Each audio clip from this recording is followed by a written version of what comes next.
The 8th of July, time now is coming to 7 p.m. in Singapore time, and very good evening to all of you.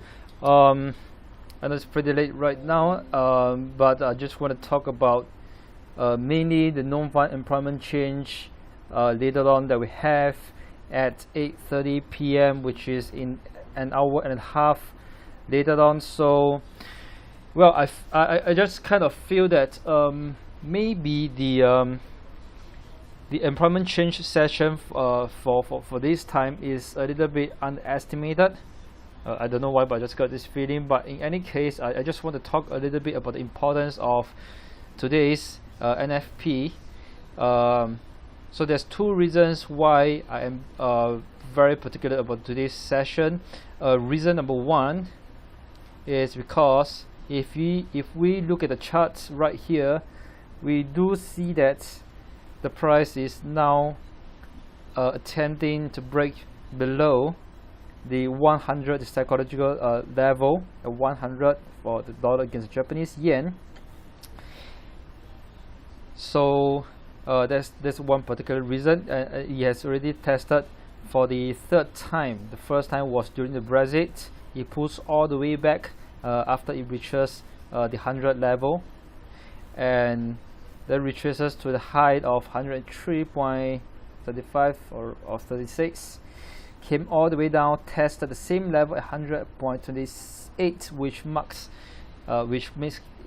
it the keys, the major support level. And the third time recently, just in a few hours ago, that's somewhere in the morning at about 11 a.m. Alright, feels the break, went up again, and continues to consolidate. We can see that in the smaller time frame is going on the downtrend. But in any case, we have the NFP session later on, so that's not important anymore.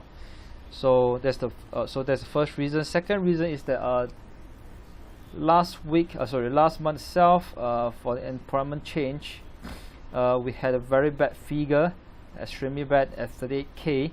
But of course, one of the main reasons for that is because of the issue with Verizon and US company, and basically I didn't really go to read the news, but what I know is that well, people are unhappy and not going to work, so that accounts for why the level is so low.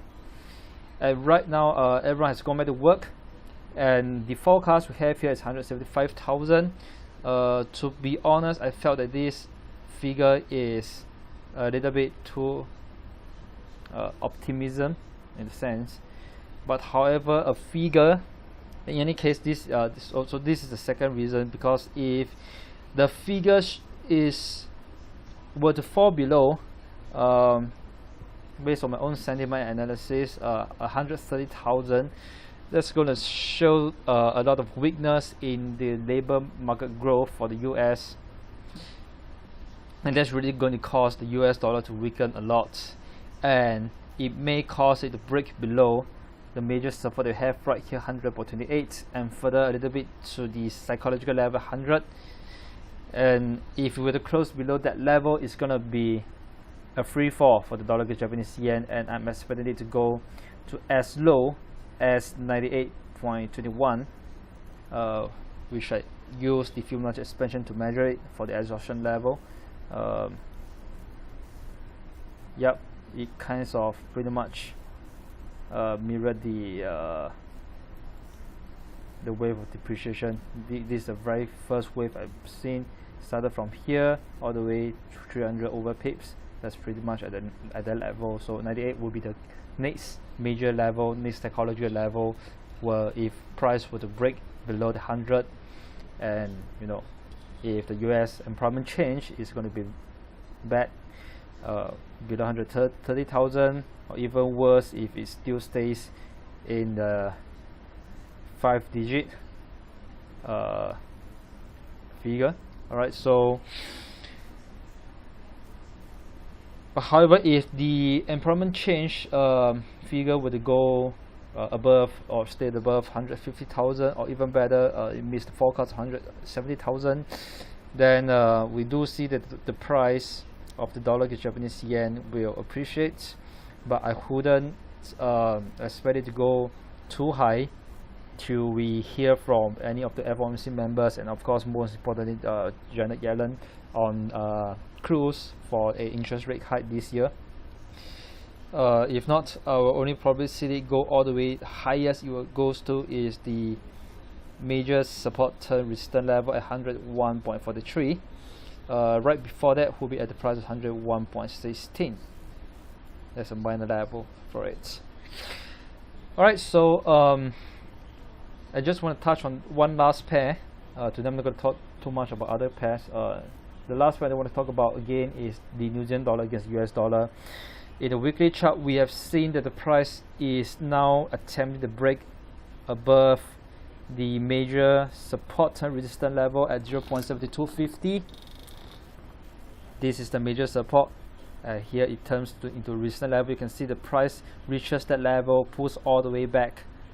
So right now the price is attempting to break above it. So it really depends on what are the figures for the US employment change later on.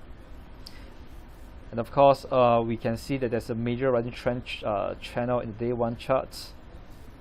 So it's very crucial for the New Zealand dollar at this price right here. Alright, so aside from dollar against Japanese yen, this will be the next pair that I'll be very wary of, and I'll be focusing on as well later on during the NFP session.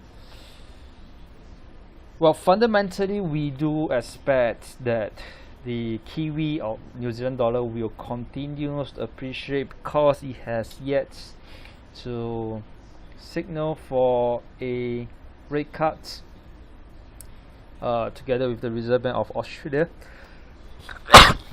Excuse me. Alright, so fundamentally it should go higher, but the technical aspect of it really got me to turn bearish of this pair.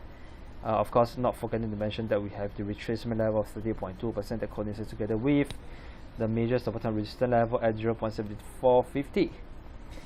Alright, so but if price were to break above and beyond, the next level is just nice at about the Fibonacci retracement level of 50%, 75.38. Alright, so that is my view for the New Zealand dollar against US dollar. But should price would stay resisted at this level in the day one chart, then I would expect the price to slide down, and I'll probably hold it for good, because I do expect that the Reserve Bank of New Zealand will have to eventually cut their cash rate. Because next month itself, I also expect that the Reserve Bank of Australia may cut interest rate, but that really depends on the currency level. Alright, so just flash for the while, Aussie US dollar is already at 75 cents, the level that which I know that the Reserve Bank of Australia is not comfortable with.